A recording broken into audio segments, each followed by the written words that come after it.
Good evening, everyone. So I am back, day 6, 8 p.m., having our discussion on mental wellness and mental illness and all things in between, utilizing the book That's the Story of My Life, which is a book of short stories. It's a book of fiction and creative nonfiction. Hello, Michelle. Thank you so much for joining. It's fiction and creative nonfiction.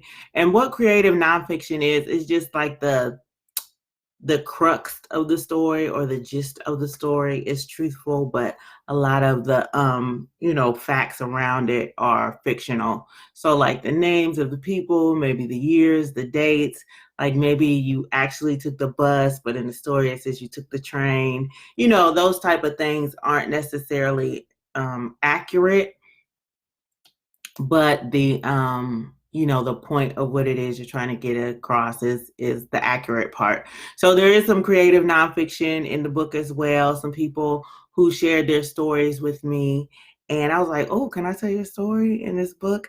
Now the one I'm doing today is not one of those. I don't know if I'll point out the ones that are or not, but the one I'm doing today, The Girl in the Window, I don't know why I wrote that. Hi, Glenn. Hello, Elder Brian. Hello, Brian, Rhea, and Dave. What's up? So I'm not wholeheartedly sure why I wrote The Girl in the Window. I will say this, and I'm not saying that this is definitely, I don't feel like it's a diagnosis. I am going to tell you, I told you guys that I started seeing a therapist. I don't know if I mentioned this, but she did give me a diagnosis that I hadn't really thought that much about. So like if you read like different mental illnesses or different books on mental health, they'll go through the different symptoms and different things like that of mental health. And sometimes you can point out like, oh, I think, I'm familiar with that, or, oh, I recognize that, or, oh, I do this, or, oh, I do that. So, I kind of had self-diagnosed myself. And then another thing, I always have a hard time retaining information. So even if I did see a therapist or a doctor and they told me that, oh, you have this, I have a hard time retaining what it was that they said. I talked yesterday about some of my concern about the health profession, some of my lack of trust for the health profession. So sometimes things kind of glaze over my head. Hello, Carlos. Hi, Carlos. Hi, Keith. So, but one time I do remember this, and I did not like this diagnosis at all. So one therapist I had, he said that maybe I suffered, from situational depression. And so situational depression, it's not like when you fall into a depression because something, like terrible happens, and then you kind of fall into a depression, like maybe you lose a loved one or you go through a divorce. Situational depression is just basically like your life sucks. Like, girl, if I had your life, I would be depressed too. So I was like, dang, like like really? And I've kind of been in that situation before. Just my first book, which is I Spat and Spirit, Power, and Truth. It's a book about, me growing up and kind of my journey and my situation, of being an alcoholic and addict and being arrested and being a single mom and all these different things. And so, I've had somebody read that and they was like, dang, you went through all that? And I'm thinking, is it that bad? But I do kind of remember that. But I debunked that. I don't think I got situational depression. I think I just got regular. But I had self-diagnosed myself with something else. I'll probably talk about it, later. And then I did have a recent diagnosis from a therapist. And so, I can pretty much agree with, what they said. And I will talk about that as well. But one of the things about me, and I don't know that this has anything to do with mental illness, mental wellness, or mental health, but I am probably one of the scariest people that you will ever ever meet in your whole life. So like I am afraid of like of course I don't like scary movies. I think that's normal to be afraid of scary movies. But I mean, just regular things that people will do. Like I won't do it. Like I'm scared. Like if it's dark outside, like it's dark outside. Like I'm like literally afraid. Like you could be like boo. I could see you right in front of me, and I'm be like you said boo. Why'd you do that? So I'm like one of these scariest people in the face of the earth. So that brings us to the story, The Girl in the Window. Like I don't know what I was thinking or why I wrote this. I don't know what it has to do with anything. Well, I know why I wrote it. I was looking at a painting. So you can see I got a lot of art on the wall. Oops, let me move that way. So I have a lot of art on the wall, and I love art. I love art. I mean, I really admire art. So I think out of all disciplines, whether it be dance or music or writing or whatever, I think the fine arts are definitely, after my heart, heart. So I was actually looking, I went to what is, I want to say a museum, but it wasn't actually a museum. I went to an art installation. I went to go see some art. I can't even think. I went and seen some art. And so there was one piece of art. I thought it was so beautiful. So sometimes I'll take pictures, of art because, I can't really afford, to really be buying art. But so I took a picture of this beautiful, beautiful painting. And I looked at the picture. Hey, Tina, how you doing? I looked at the picture and it inspired me to start writing this piece. And it is The Girl in the Window. Actually, I didn't get to practice reading this before coming on, but I've read it before. So, to myself. So we'll see how this goes.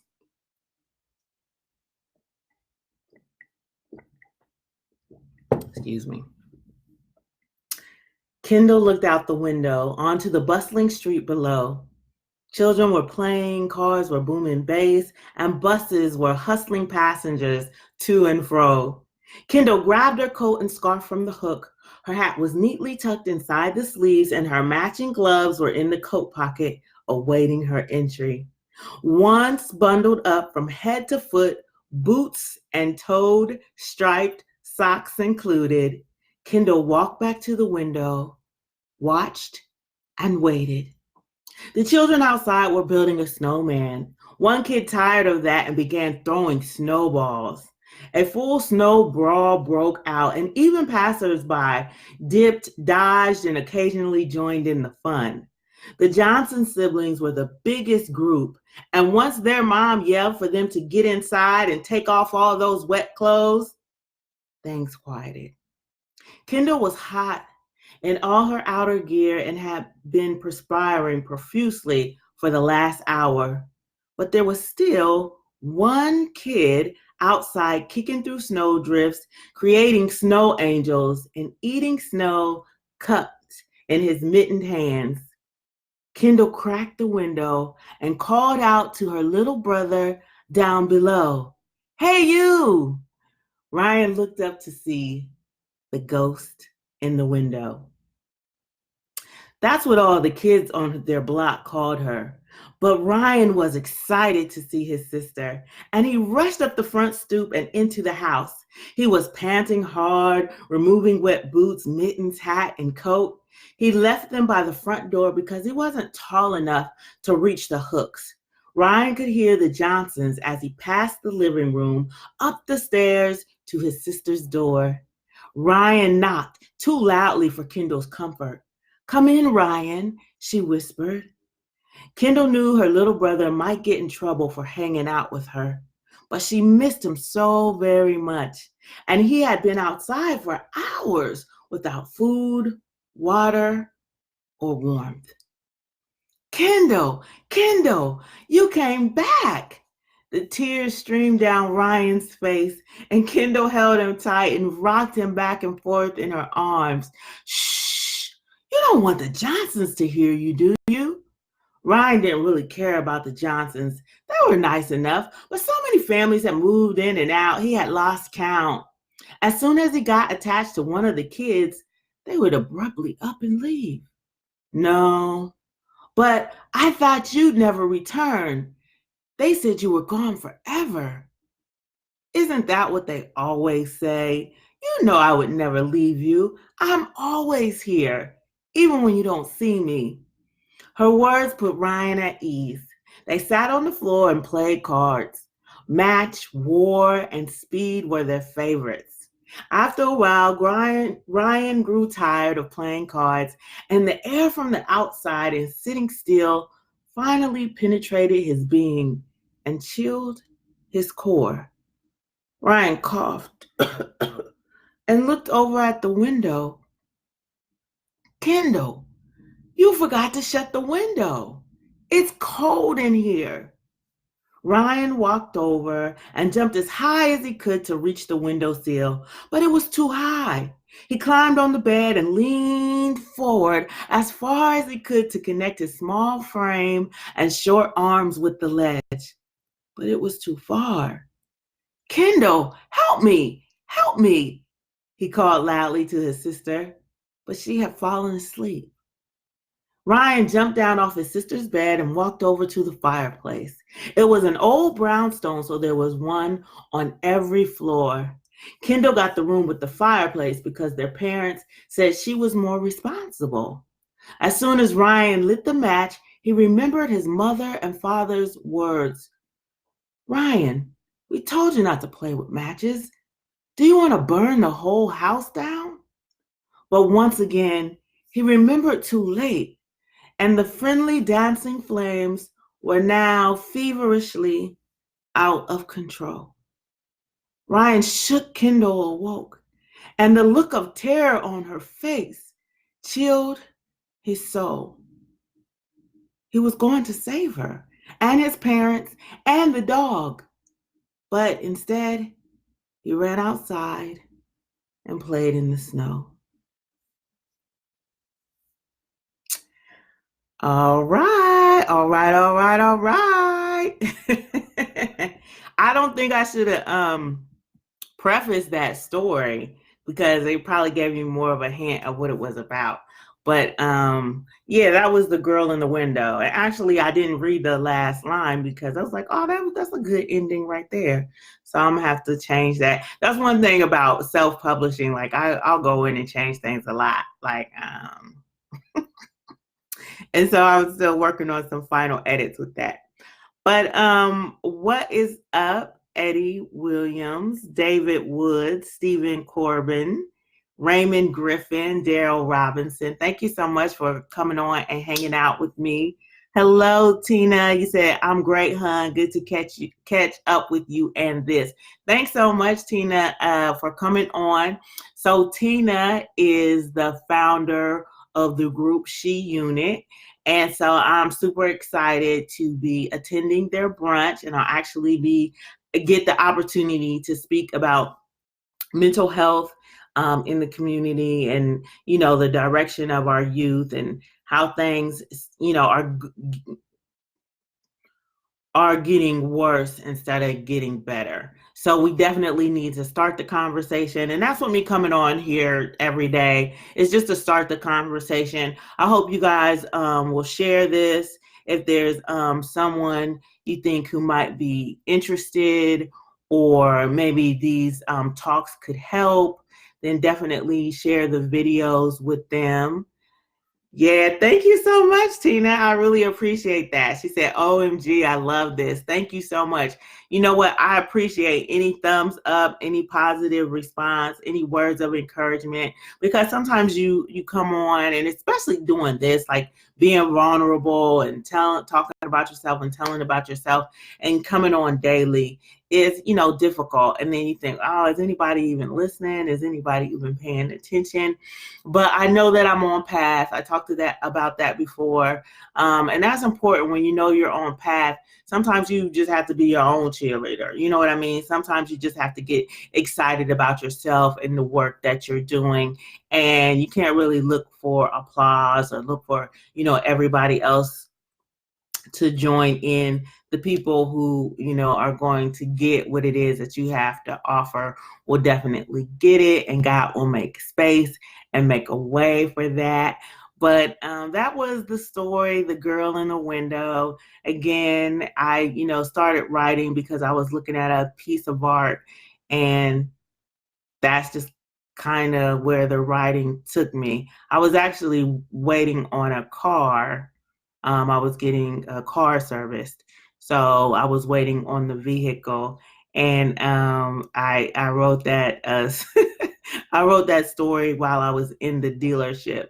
So that's a tip for authors: is getting out. If you're somewhere like, oh, thank you for all the hearts. You don't know. Like, believe me, you might think like, oh, okay, I'm just saying that. Like, oh, I really appreciate the encouragement. But like all those hearts, like, I'm like, yeah, the love. Where is the love you said was mine? Oh my. So okay, but but I was in the car dealership. Hello, James. Hello, Virgil. And that was an opportunity for me to write. That was an opportunity for me to write without much distraction, without being at home. So if you're a writer, getting out of your regular space is definitely a good way to go. To kind of help you just be like, okay, I'm here. I don't got nothing else to do. Let me, pop this story out. And that usually does help me. And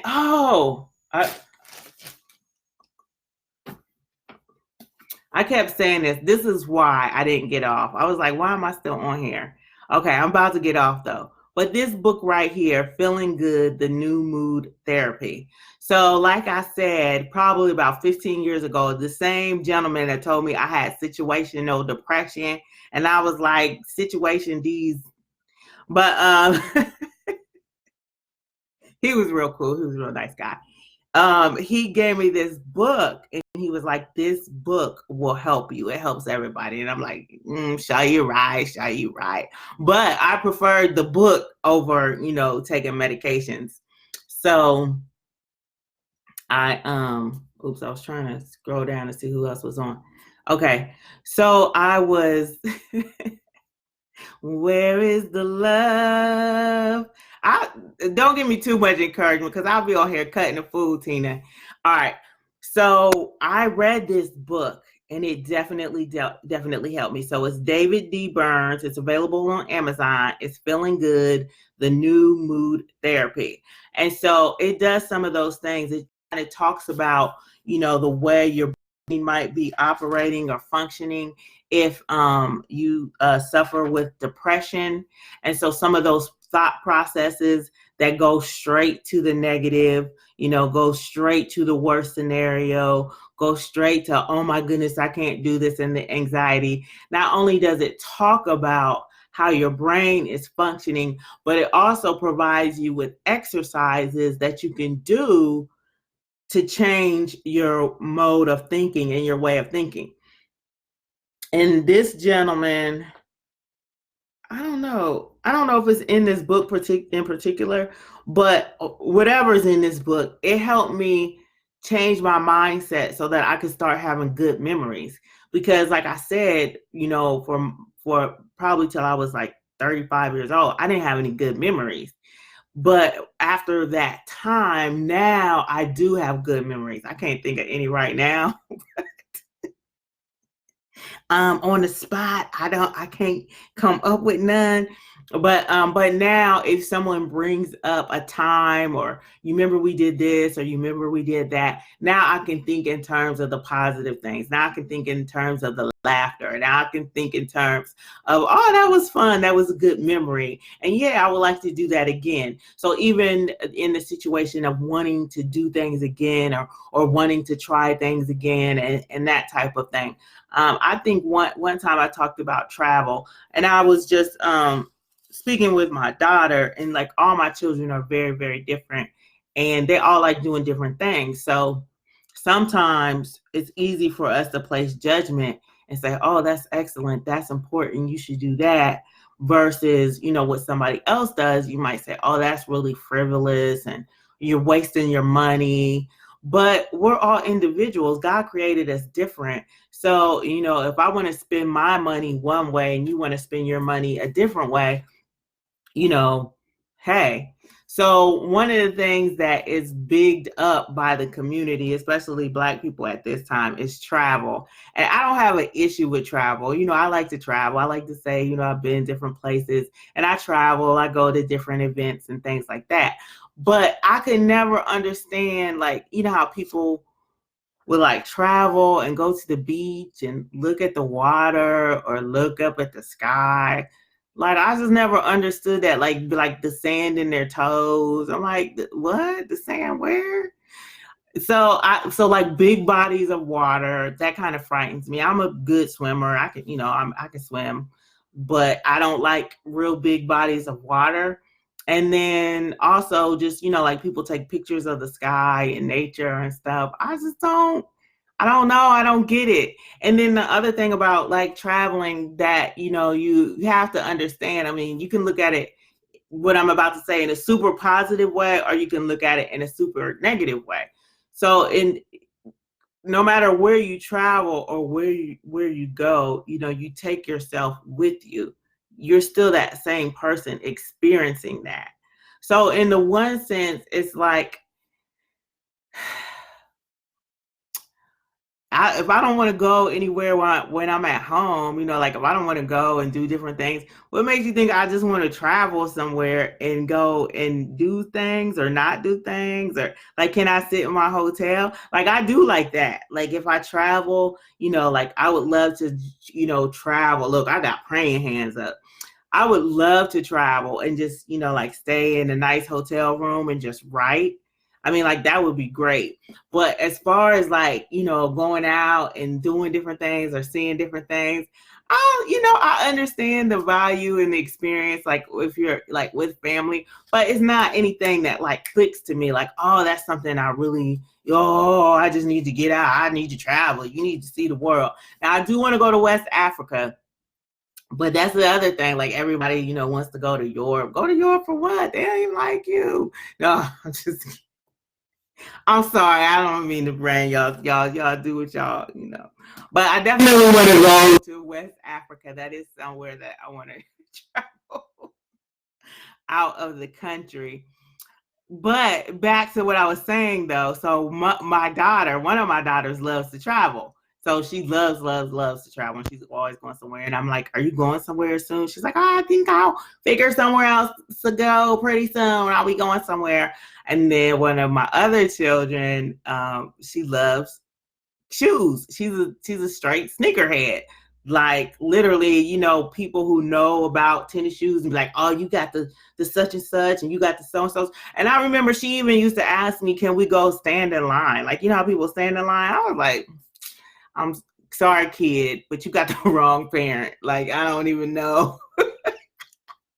You're gonna have to get them later. But she loves shoes. And then I have a son who he's just very social. So he loves to hang out with his friends, go out to eat. He loves to go to the movies. He's just very social. I think he's the only one of us that's definitely more outgoing and just a more social being, and likes being around people more and everything like that. So that's what he likes to spend his time and his money doing. And then my other son, he's a saver. So he saves his money. He wants to watch them zeros. So I think it's kind of hard. We were like discussing this. It's kind of hard to say that my one son that's a saver, like that doesn't kind of, hold up. Like you can't really argue saving money down. But as far as, everybody else and everything else everyone is doing, um, something, don't allow what people say to put judgment on you. And I think that's something like we might not even like doing something. Like we can spend half of our lives, more than half of our lives, doing things that we don't even enjoy doing. Um, checking things off an imaginary list that we don't even care about, that we don't even want to check off because, we live in a society, or because, there's a certain wave going on now and everybody says everybody should go and do this and we should all go and do that and come on everybody and we should do this. So, I mean, it's like, really?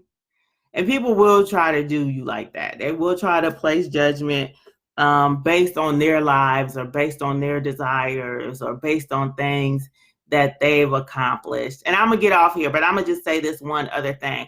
Sometimes people, and it's hard not to do this. I probably used to do this for a while. But sometimes people will look at their own situations and they'll say, well, if I was able to do it, then you can do it too. And they won't even say it in that positive way. They'll say it in a negative way, like, well, I'm able to do it, or I'll go do A, B, and C. You need to get off your A, and go do A, B, C, D, and E, and F, and G too. So we have that thinking because in our mind, we had to overcome, some type of impediments. We had to overcome some type of, something that was, coming against us, something we had to work through, something we had to work hard to get. So we just kind of feel like, well, everybody should be living or doing things in that same manner. But I just want to say this, that if you are blessed to have accomplished certain things and to have certain things, then definitely look at that as a blessing and not as a negative to, well, if I'm able to do it, why aren't they able to do it too?